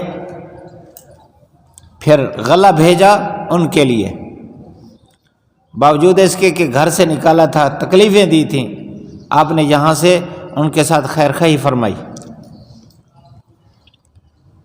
ایک روایت میں ہے کہ ابو سفیان نے پیغام بھیجا، اس نے کہا باوجود کفر کے آپ صلی اللہ علیہ وسلم کے بارے میں اس کا نظریہ تھا، عقیدت تھی دل میں، اس نے کہا کہ آپ کی دعا کی برکت سے یہاں سے قحط دور ہو سکتا ہے، آپ مہربانی کریں ہمارے بچوں اور عورتوں پر ترس کھائیں، ان کے لیے دعا کر دیں۔ آپ صلی اللہ علیہ وسلم نے دعا فرمائی، اللہ تعالیٰ نے بارش بھیج دی اور قحط ختم ہو گیا۔ فرمایا کہ اللہ مثال بیان کرتا ہے اس بستی کی جو بالکل مطمئن تھی، اس کا رزق آ رہا تھا، یاتیھا رزقھا رغداً، بفراغ رزق آ رہا تھا ہر جگہ سے۔ انہوں نے کفر کیا اللہ کی نعمتوں کا، سب سے بڑی نعمت حضور صلی اللہ علیہ وسلم، ناشکری کی تو اللہ تعالیٰ نے ان کو بھوک کا لباس چکھایا اور خوف کا کردار کی وجہ سے۔ وَلَقَدْ جَاءَهُمْ، اللہ تعالیٰ نے بتایا ان کے پاس اللہ نے رسول بھیجا تھا، انہوں نے جھٹلایا، تب عذاب ان کو پکڑا عذاب نے، اور وہ ظالم تھے۔ پھر اللہ تعالیٰ نے ان کو قحط ختم کیا تو فرمایا کہ کھاؤ اس سے جو تمہیں اللہ تعالیٰ رزق دے رہا ہے، حلال اور طیب کر کے۔ حلال طیب میں فرق بتایا تھا نا پہلے، حلال ہے حرام کے مقابلے میں، کہ حرام طریقہ نہ اختیار کرے، جس کو اللہ تعالیٰ نے حلال کیا ہے وہ طریقہ اختیار کرے، اور طیب کہتے ہیں اس کے حصول کو پاکیزہ طریقے سے لینا۔ اب ایک چیز حلال ہے لیکن اس کو ناجائز طریقے سے لینا یہ بھی ٹھیک نہیں۔ ایک ساتھی نے یوں کہہ دیا کہ میں آج پنجیری بنوا کے لے آیا ہوں گھر سے، طالب علموں میں عام طور پر یہ ہوتا ہے، اس کا جو دوست تھا اس نے بغیر پوچھے اٹھا کر کھا لی۔ بھئی کیوں؟ بھئی ہم ایک دوسرے کی چیز کھاتے رہتے ہیں، حالانکہ وہ جو پنجیری بنوا لایا تھا وہ اپنے لیے خاص کر کے لایا تھا، اس کا دل نہیں تھا کہ میں یہ کسی اور کو کھلاؤں۔ اب اس نے کھایا تو ہے حلال لیکن پاکیزہ طریقے سے نہیں کھایا، جہاں بے تکلفی ہو کھا تو سکتے ہیں لیکن پاکیزہ نہیں، غیر پاکیزہ طریقے سے۔ وَاشْكُرُوا نِعْمَتَ اللَّهِ، اللہ کی نعمت کا شکر ادا کرو اگر تم اس کی عبادت کرتے ہو۔ اللہ تعالیٰ نے حلال حرام بیان فرما دیے، فرمایا اللہ تعالیٰ نے تم پر مردار حرام کر دیا۔ مردار وہ ہے جو اپنی موت مرے یا اس طریقے پر نہ مارا جائے جو طریقہ شریعت نے مشروع کیا ہے، یعنی ذبح کے طریقے کے علاوہ۔ اور اسی طرح بہتا ہوا خون، الدم مسفوح، اور خنزیر کا گوشت، اور جس پر اللہ کے غیر کا نام پکارا جائے، اللہ کے غیر کو خوش کرنے کے لیے ذبح کیا جائے، جس طرح مکانوں کی بنیادوں میں جنوں کو خوش کرنے کے لیے جنوں کو پکار کر، یا گھر میں بیماری ہے کہتے ہیں کہ جن مسلط ہیں ان کو خوش کرو، ان کے لیے بکری ذبح کی جاتی ہے، مرغی ذبح کی جاتی ہے، یا بتوں کے نام پر، پیروں کے نام پر، پیر کے نام نظر و نیاز، یہ سب وما اہل لغیر اللہ بہ میں آتا ہے اور صریح حرام ہے، چاہے وہ خود کھائیں یا مدرسے والوں کو دیں۔ وما اہل لغیر اللہ بہ، فمن اضطر غیر باغ ولا عاد، فرمایا ہاں کوئی ایسا مجبور آدمی ہے جس کی جان بالکل کنارے پہنچی ہوئی، نہیں کھائے گا تو مر جائے گا، اس کو اجازت ہے، لیکن کتنا؟ 2 شرطیں لگئی، غیر باغ ولا عاد، باغ وقت سے پہلے نہ لے، یعنی پہلے اپنا حلال راستہ تلاش کرے، جب بالکل مایوس ہو جائے اور ادھر جان نکلنے کو ہو پھر اس کو لے، اس سے پہلے استعمال کرنے کی اجازت نہیں۔ اور ولا عادن، ضرورت سے زائد نہ لے، جتنا ضرورت ہے جس سے جان بچ سکے اتنا لے۔ کہے اب تو حلال ہو گیا، اب تو ہم کڑھائی گوشت بنا کے کھائیں گے، وہ کیا جو بھونتے ہیں کیا کہتے ہیں اس کو، کباب بنا کے کھائیں گے، یہ جائز نہیں ہوگا، ضرورت کا بس اتنا استعمال کر سکتے ہیں۔ فإن اللہ غفور الرحیم، اللہ تعالیٰ بخشنے والا رحم کرنے والا ہے۔ ولا تقولوا لما تصف ألسنتكم الكذب،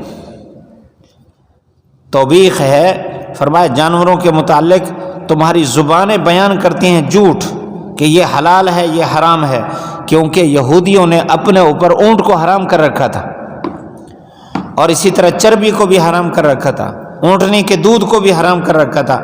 فرمایا تمہاری زبانیں جھوٹ بولتی ہیں، کہتی ہیں یہ حلال ہے یہ حرام ہے، اور اللہ پر جھوٹ گھڑتے ہو کہ اللہ نے اس کو حلال کیا حرام کیا۔ اللہ تعالیٰ فرمایا جو اللہ پر جھوٹ گھڑتے ہیں یہ کبھی کامیاب نہیں ہوں گے۔ بیٹھ جاؤ شاباش شاباش، بیٹھ جاؤ۔ متاع قلیل، یہ تھوڑا سا نفع ہے، ان کے لیے دردناک عذاب ہے۔ وعلی الذین ہادوا حرمنا، آگے پھر اسی کو بیان فرمایا کہ یہودیوں پر ہم نے حرام کیا، جس کو ہم نے پہلے بیان کیا سورۃ انعام میں، اس کی تفصیل آ چکی ہے کہ یعقوب علیہ السلام نے نظر مان لی تھی، جب ان کو کوئی تکلیف پہنچی انہوں نے کہا اللہ مجھے صحت دے تو میں اپنی مرغوب غذا چھوڑ دوں گا، اور مرغوب غذا ان کی اونٹ کا گوشت تھا۔ جب انہوں نے اس نظر کو پورا کرنے کے لیے چھوڑ دیا تو اگلوں نے بھی چھوڑ دیا۔ یعقوب علیہ السلام نے چھوڑا تھا، حالانکہ اللہ نے حرام نہیں کیا، یہ ان کی خاص ان کا اپنا ذاتی ایک فعل تھا، اور نظر جو مانی تھی اس کو پورا کرنا تھا، انہوں نے مستقل حرام قرار دیا۔ فرمایا ہم نے ان پر ظلم نہیں کیا، انہوں نے خود اپنے اوپر ظلم کیا۔ ثم ان ربک للذین عملوا السوء، فرمایا بے شک تیرا رب ان لوگوں کے لیے جو نادانی کی وجہ سے عمل سوء کرتے ہیں، بجہالت، توجہ فرمائیں گے۔ اس سے ثابت ہوا، بظاہر تو یہ معلوم ہوتا ہے کہ جو برا کام کر رہا ہے اس کے علم میں نہیں ہوتا یہ برا ہے اس لیے کر رہا ہے، تو علماء سے نکل گئے۔ نہیں، اگر کوئی عالم بھی برا عمل کرے گا تو اس وقت اس کا علم اس سے چھپا ہوتا ہے، یعنی علم کا جو تقاضا ہے عمل وہ چھپا ہوتا ہے، اس لیے اس کا معنی کریں گے نادانی، کم عقلی، نادانی کی وجہ سے برا عمل کرتا ہے، پھر وہ توبہ کر لیتا ہے، اللہ تعالیٰ بخشنے والا ہے، اور اپنے کام کی اصلاح کرتا ہے، بعد میں وہ گناہ کے قریب نہیں آتا۔ جو گناہ کرتا تھا اس سے جب توبہ کر لی پھر اس کے قریب نہ آیا، یہ ساری شرائط موجود ہیں، پھر اللہ تعالیٰ بخشنے والا رحم کرنے والا ہے۔ اگر توبہ کرے اور اسی وقت نیت ہو کہ فی الحال پچھلا تو ہے صاف، اگر ول کرے سوں تو ول پیچھے توبہ کرے سوں صحیح، ول توبہ ہی کرے سوں، گناہ ہی کرے سوں توبہ ہی کرے سوں، یہ توبہ نہیں ہے۔ اندر دل صاف ہو کہ آج کے بعد نہیں کرنا، پکا عہد ہو اور چھوڑ دے اس کو، تو وہ توبہ معتبر ہے۔ اگر اس وقت کہے چلو حالات ذرا خراب ہیں فی الحال توبہ کریں دیں ول بعد کر لے سوں، ول توبہ ہی کر لے سوں، یہ توبہ معتبر نہیں ہے۔ ترجمہ، ان ابراہیم کان امتن، ابراہیم علیہ السلام اکیلے ایک امت تھے، قانتاً اللہ کی طرف، اللہ کے فرما بردار، للہ حنیفہ، اور سب سے کٹ کر اللہ کی طرف متوجہ ہونے والے، اور وہ مشرک نہیں تھے، اللہ کے انعامات کا شکر ادا کرنے والے تھے۔ اللہ تعالیٰ نے ان کو چنا اور ان کو ہدایت دی سیدھے راستے کی طرف، ان کو دنیا میں بھی اچھائی عطا کی، بے شک وہ آخرت میں کامل نیکوکاروں میں سے، کامل صالحین میں سے۔ ثم اوحینا، پھر ہم نے آپ کی طرف وحی کی کہ آپ ملت ابراہیمی کی اتباع کیجئے یکسو ہو کر، وہ مشرکین میں سے نہیں تھے۔ انما جعل السبت، سوائے اس کے نہیں ہفتے کا دن بنایا گیا ان لوگوں پر جنہوں نے ہفتے کے دن میں اختلاف کیا، بے شک تیرا رب البتہ فیصلہ کرے گا ان کے درمیان قیامت کے دن جس میں وہ اختلاف کرتے رہے۔ آپ اپنے رب کی طرف بلائیے حکمت کے ساتھ اور نصیحت کے ساتھ، اچھی نصیحت کے ساتھ، اور ان کے ساتھ جھگڑیے اس طریقے سے جو اچھا ہو، بے شک یہ اس کا معنی یوں کرو وجادلہم، اور ان کے ساتھ بحث کیجئے اس طریقے سے جو اچھی ہو، بے شک تیرا رب وہ زیادہ جانتا ہے اس کو جو اس کے راستے سے گم ہے، اور اللہ تعالیٰ زیادہ جانتا ہے سیدھا راستہ چلنے والوں کو۔ بے شک اگر تمہیں سزا دی گئی ہے تو تم سزا دو اس کی مثل جتنا تمہیں سزا دی گئی۔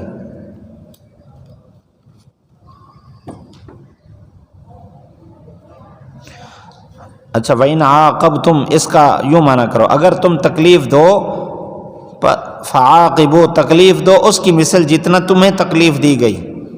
اگر تم تکلیف دو تو تکلیف دو اس کی مثل جتنا تمہیں تکلیف دی گئی. اگر تم صبر کرو تو اللہ تعالیٰ صبر کرنے والوں کے ساتھ ہے. وَاصْبِرْ وَمَا صَبْرُكَ إِلَّا بِاللَّهِ، صبر کیجئے، نہیں ہے آپ کا صبر مگر اللہ کے ساتھ. وَلَا تَحْزَنْ عَلَيْهِمْ، اور آپ ان پر غمزدہ نہ ہوں اور نہ ہوں تنگی میں اس سے جو یہ تدبیریں کر رہے ہیں. بے شک اللہ تعالیٰ ان لوگوں کے ساتھ ہے جو متقی ہیں. وَالَّذِينَ هُمْ مُحْسِنُونَ، اللہ تعالیٰ یہی لوگ نیکوکار ہیں. ربط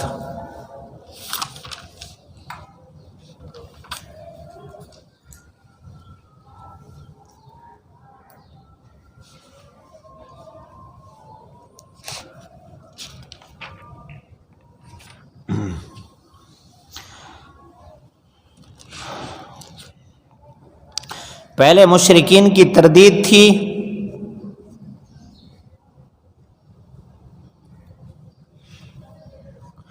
اس رکوع میں بھی مشرکین کی تردید ہے، کیونکہ وہ کہتے تھے ہم ملت ابراہیمی پر ہیں.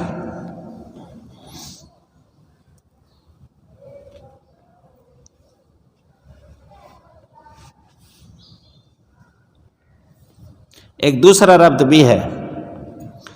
پہلے تھا وَاشْكُرُوا نِعْمَتَ اللَّهِ،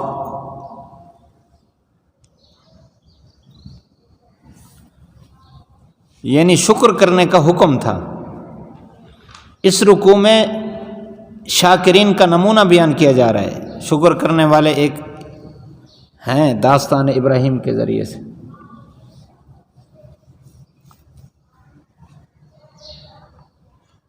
موضوع رکوع حاضر بیٹھ جاؤ.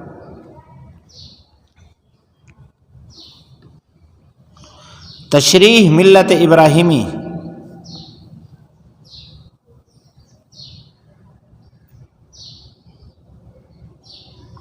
خلاصہ وسعت علم و حکمت باری تعالی،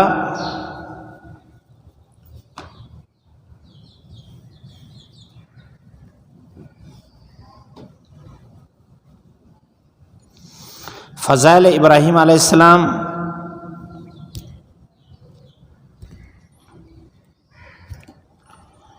طریق مناظرہ بالمشرکین،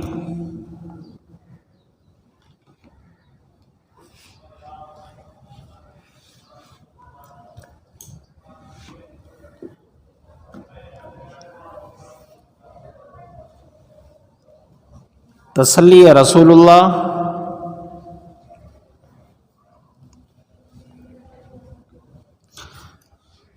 کامیابی مؤمنین کا بیان. تفسیر سنیں. مشرکین مکہ کہتے تھے کہ ہم ملت ابراہیمی پر ہیں، یہودی کہتے تھے ہم ملت ابراہیمی پر ہیں، نصرانی کہتے ہیں ہم ملت ابراہیمی پر ہیں. ہر ایک اپنے آپ کو ملت ابراہیمی پر کہتا تھا. اللہ تعالیٰ نے وضاحت کی کہ ملت ابراہیمی ہے یہ، اب بتاؤ تم میں سے کون اس طریقے پر ہے. ظاہر بات ہے ان میں سے کوئی بھی اس طریقے پر نہیں ہے. حضور صلی اللہ علیہ وسلم بھی اسی طریقے پر تھے، تو فرمایا آپ اس کی اتباع کرتے رہیے. شروع میں یہ بات فرمائی ان ابراہیم کان امتن، ابراہیم علیہ السلام امت تھے. امت کا کیا مطلب ہے؟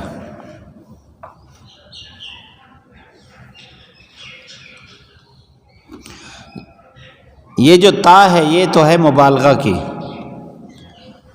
امت کا مطلب پیشوا اور بڑا ہونا بھی آتا ہے. تو اس معنی کے اعتبار سے مطلب ہوگا کہ ابراہیم علیہ السلام ان سب کے پیشوا اور بڑے تھے. اور امت کا معنی جماعت بھی آتا ہے. اس صورت میں مطلب یہ ہوگا کہ ابراہیم علیہ السلام اکیلے اتنا کام کرنے والے تھے جتنا کہ ایک جماعت کام کرتی ہے.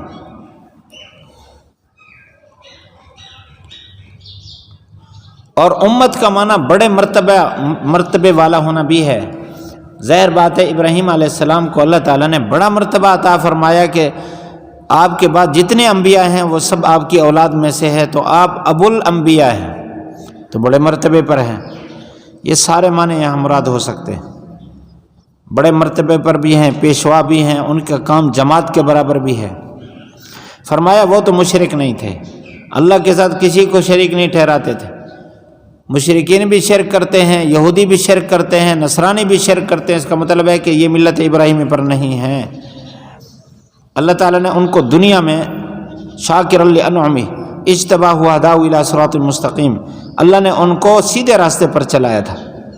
اور ہم نے وحی کی آپ کی طرف کہ آپ ملت ابراہیمی کی اتباع کیجئے، کیونکہ وہ مشرک نہیں تھے اور باقی تو سارے مشرک ہیں، آپ موحد ہیں. انما جعل السبت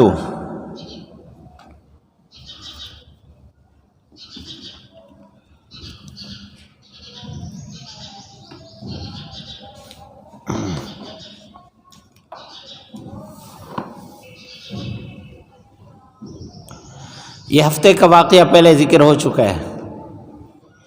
ہفتے والے دن عبادت کے لیے متعین کیا گیا تھا. روایت میں ہے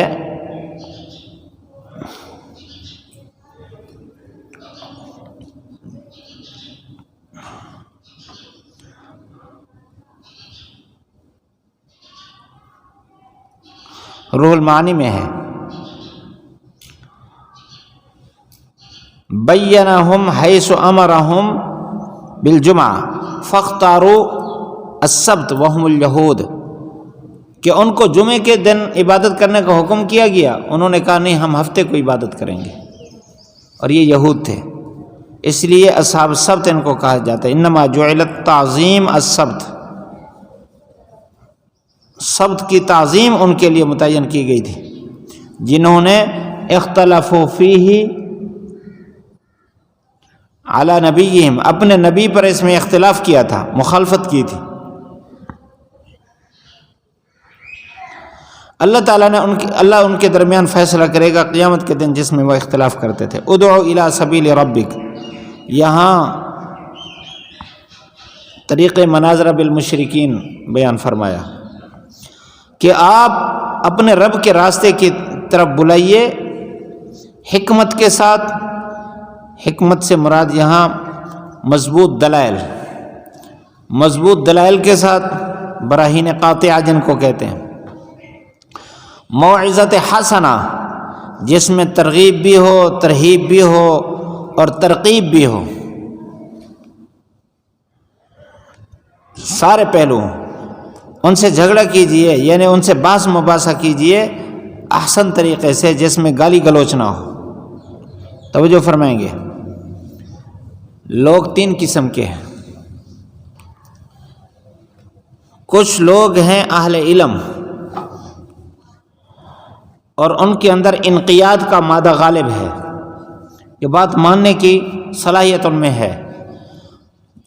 اور کچھ ہے عوام الناس جن کے پاس دلائل اور علم نہیں ہے لیکن ان میں ماننے کی صلاحیت بھی ہے. تیسرا طبقہ ان دونوں سے وہ ہے جن میں ماننے کی صلاحیت نہیں ہے.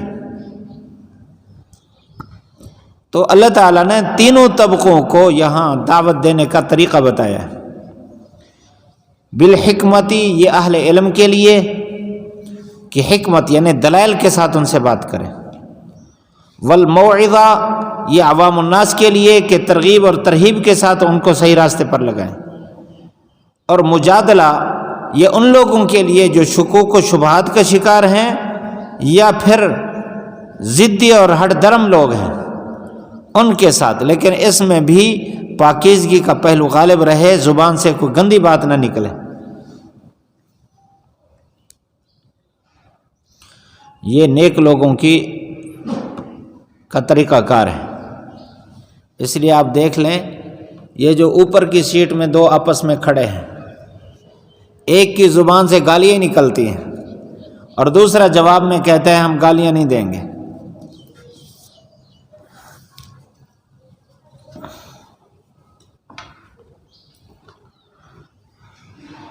وَإِنْ عَاقَبْتُمْ فَعَاقِبُوا بِمِثْلِ مَا عُوقِبْتُمْ بِهِ، فرمایا کہ اگر تم، توجہ فرمائیں گے، مفسرین فرماتے ہیں کہ یہ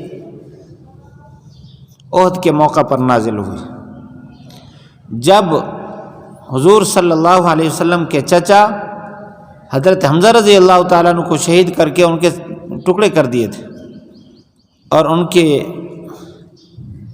جگر کو بھی، دل کو بھی نکال کر اس کو چبایا گیا تھا۔ آپ صلی اللہ علیہ وسلم دیکھ کر بہت غمگین تھے، تو آپ نے ان کے لیے بد دعا کی، بلکہ قسم اٹھائی کہ میں اپنے چچا کے بدلے 70 ان مشرکین کو قتل کروں گا، تلوار کو ان کے خون سے رنگوں گا۔ اللہ تعالیٰ نے یہ آیات اتار کر آپ کو بڑے بہترین طریقے سے صبر کی تلقین فرمائی۔ پہلے یہ فرمایا کہ اگر تمہیں تکلیف ہوئی ہے تو اتنی تکلیف ان کو بھی ہو چکی ہے، بدر میں 70 شہید ہوئے، 70 مارے گئے تھے کفار کے، تمہارے 70 شہید ہوئے۔ فَإِنْ عَاقَبْتُمْ، اگر تم تکلیف پہنچاؤ تو تکلیف پہنچاؤ اس کی مثل جتنا تمہیں پہنچائی گئی، لیکن اگر تم صبر کرو گے لَهُوَ خَيْرُ الصَّابِرِينَ، یہاں اللہ تعالیٰ نے پہلے حکم نہیں فرمایا نہیں صبر کرو، بلکہ ترغیب دی ہے، اگر تم صبر کرو گے تو صبر کرنے والوں کے لیے یہی بہتر ہے۔ جب ترغیب دے دی اب اس کے بعد فرمایا اصبر، صبر کیجئے، وما صبرک الا باللہ، آپ کا صبر تو اللہ تعالیٰ کے لیے ہے، اور آپ ان کی مخالفت پر آپ پریشان نہ ہوں، غمزدہ نہ ہوں، اور نہ آپ کا دل تنگ ہو اس سے جو وہ مکر کر رہے ہیں۔ بے شک اللہ تعالیٰ متقین کے ساتھ ہے، اور متقین وہی نیک لوگ ہیں۔ رفتار آج بھی کمزور ہے ہماری۔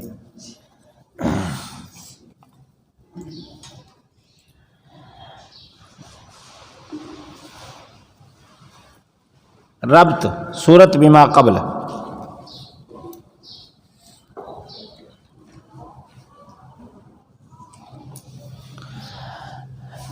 پیچھے فرمایا تھا وَاصْبِرْ وَمَا صَبْرُكَ إِلَّا بِاللَّهِ، اب صبر کیجئے، یعنی تسلی رسول تھا۔ اب اس صورت میں فرمایا کہ یہ حکم اس لیے ہے کہ ہم نے آپ کا شان بہت بڑھایا ہے، سبحان الذی اسری بعبدہ، شان بہت بڑھایا ہے۔ دوسرا ربط بھی ہے،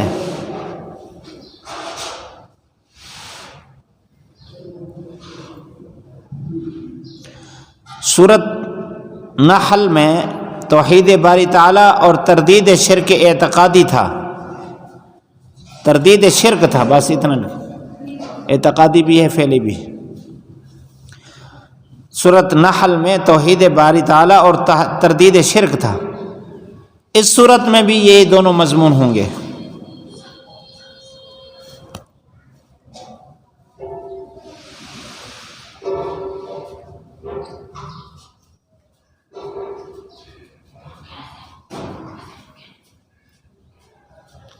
فضیلت تلک صورت،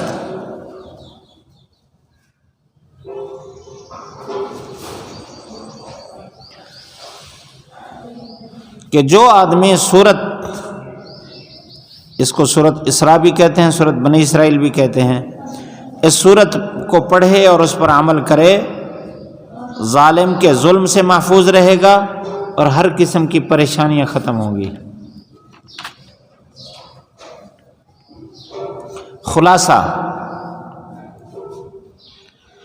داستان معراج رسول اللہ،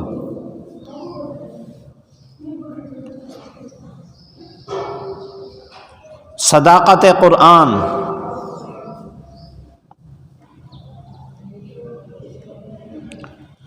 رسالت رسول اللہ،